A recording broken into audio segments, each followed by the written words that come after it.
Hello and welcome to the Divorce Angel podcast. This is episode 8 and this episode's been brought to you by our new course, the Divorce Roadmap course. Now this Divorce Roadmap is the same price as an hour with a lawyer, but it teaches you how to put together a strategy, the history of your relationship, and how to actually have a much better outcome before you even go and see a lawyer. So if you'd like to know more, go to my website, that's www.tanyasummerton.com, and if you've got any questions, I'd love to answer them. So let's get into today's episode. Welcome to the Divorce Angel podcast, and thank you for joining us. Get ready to uncover the strategies everyone can implement for a successful separation and divorce. This will save you valuable time, money, and emotions, while learning the secrets to your happily ever after. And now your host, my wife, Tanya Summerton. Hello and welcome back to the Divorce Angel podcast. I'm Tanya Summerton. I'm really excited to bring this podcast to you because it's about something that is near and dear to my heart. And throughout my journey in this career helping people get through divorce, I've always wondered why some people get over the actual process a lot quicker than others, and other people really can't move on and they struggle with it. And that psychology of how people react has been something that I've always been interested and wanted to study, because it also has a bearing on how I can help people better get over divorce and help them to move on with their life. So it's something that has really been paramount in not only how I teach my clients, but also in the courses and those things that we put together as resources to help people. In my book, The Jelly Bean Jar, I actually talk about what some people call dilemmas, and I call them the 3 sorts of divorce dilemmas. And to be honest, over the probably last 2 years, I actually think that there's probably 4, but we could also be calling them categories. And it doesn't discriminate. It does not matter whether you're male or female, rich or poor, educated, not educated, children, no children, whether you're from the country, whether you're from the city. None of those factors matter. And what does matter, though, is how your divorce came about. So in other words, if you have been the person that has decided to leave the marriage, then you are the person that pretty much has or holds all of the power. The person that didn't even see it coming is the person that feels a little bit behind. And what I mean by that is that they're just not in the same position emotionally. So they feel like they've just had no say in this conversation. They're trying everything they possibly can to make the other person understand that there's still hope, and it becomes very frustrating for them. And those people can be very, very emotional. And in my business, when I categorize a client into which dilemma that they fall into, depending on where they fit will depend on the level of support that we give them, because the person in the second category certainly needs a lot more support than the person in the first category. So I thought I would explain these categories to you, and then as you're traveling through your own separation and divorce, you might be able to understand why your husband or your wife or your partner reacts the way they do to certain things. And talking to child psychologists and counsellors, lawyers, financial advisors, I've sort of done quite a bit of research into this and found that there is a pattern. And once you can get to the bottom of the pattern, you can actually understand why people react the way they do. So let's get into it. So let's start with A. So category A is the person who has decided to leave the relationship. That person, researchers say, have waited or have been thinking about leaving the marriage for anywhere between 2 to 4 years. That person has been tossing it around in their mind, thinking about all the ways that they could leave, what processes they needed to put into place, where they were going to live, how they were going to have the conversation, and they've done quite a bit of pre-work. To be honest, that person is quite a few months, if not years, in front of their partner. And what I mean by that is emotionally. They've actually either moved on mentally in their mind and they've already removed from the relationship. So if you find yourself at the moment and you haven't separated, but you're finding that your partner is feeling a little bit void of emotion, it could simply be that you know that there's trouble, but that person has already started to work through in their mind what it is that they need to do to leave. And in a lot of cases, you'll find that they are void of emotion in the relationship. So this category is where I found myself in when I was leaving my relationship with my ex-husband. We'd been together for 22 years, and I had fallen out of love with him sort of some years earlier. But unfortunately, because of everyone else around, I didn't put myself first. I put everyone else first. So I worried about my children. I worried about what other people would say. I loved and adored my in-laws, so I didn't want to let them down. Even my family was, my own brothers and my parents. I didn't want them to think that I had failed, and I continued to try as much as I possibly could to make it better and to fall back in love with my ex-husband. It just wasn't going to happen. And after I realized that it wasn't going to happen and things became, little things became big issues, and things that when we first got married didn't seem to bother me as much were becoming massive problems. And our arguments, not that we yelled, but what we did do is we didn't talk. So we could go for days and days without talking, and it's just simply not a nice environment for the children or for us, because there's such a tension in the room when anyone will walk in. But the interesting thing is our friends and family thought that we were the hallmark family. We had the 2 golden retrievers, the 3 children, the 2 fancy cars in the driveway, and everyone from the outside looking in thought that we were perfect. But behind closed doors, we were far from that. I was very, very unhappy. And I always, to today, remember how he would have one couch and I would have the other. I didn't even want to sort of sit close to him. And that's not how any marriage should be. So throughout that period, I had done quite a bit of research and wondering how it was that I was going to leave him. And finances obviously is a big issue.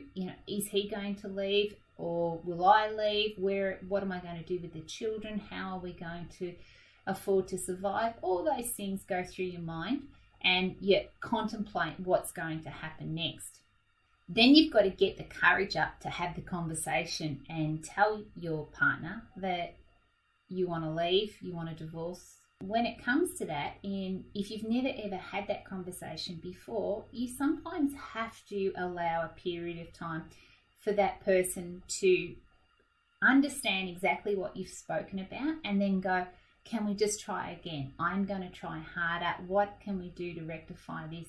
Some people might go and have counselling, and other people might not. But you probably, in most cases, and what I've witnessed with couples that I've worked with, in most cases, when you first initially have that conversation about leaving the relationship, it does not happen straight away. In most cases, you have to give that person whatever it is that they need to be able to then understand that it is over.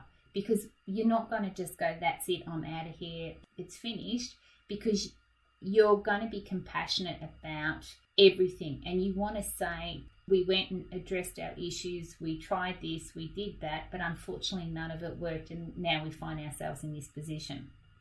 Then there's category B. And category B is the person that did not see it coming. They had no idea that their partner was unhappy, and the last thing that they thought of would be a divorce or splitting up. They just that was not even on their horizon. They thought that everything was okay. So for that person, they are so shocked that in a lot of cases they are just dumbfounded, and they feel hurt. They are upset. They think, oh, why me? Wasn't I good enough? All of these sorts of things go through their mind. And Category B need a lot of help and support because they just did not see it coming. So one of my clients that comes to mind when I'm talking about category B clients is a beautiful female client I have, and let's call her Michelle.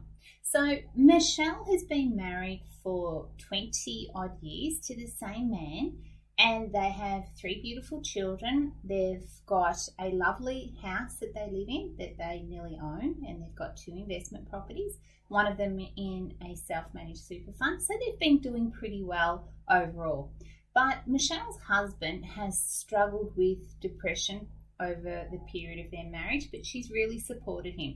When things have got tough, she's continued to work to help pay the bills. She's been really good at budgeting to make sure that they could afford everything and try and limit as much stress as possible.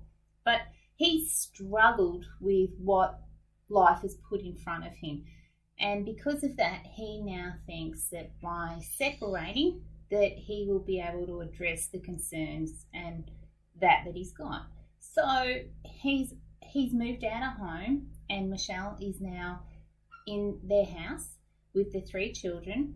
They've decided to sell the property, but she's simply heartbroken because she sees that she's tried so hard throughout the duration of their marriage to try and help him address all of his concerns and be there as a support to help him continue to go to work.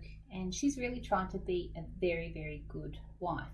She's simply heartbroken. She feels a little bit betrayed, like she's spent such a lot of time looking after him that she's forgotten about her own needs and wants, and she's put him above everyone else. And now all of a sudden he's put his hands up and said, this is enough. I can't deal with this anymore. I don't think I love you, and I'm out of here.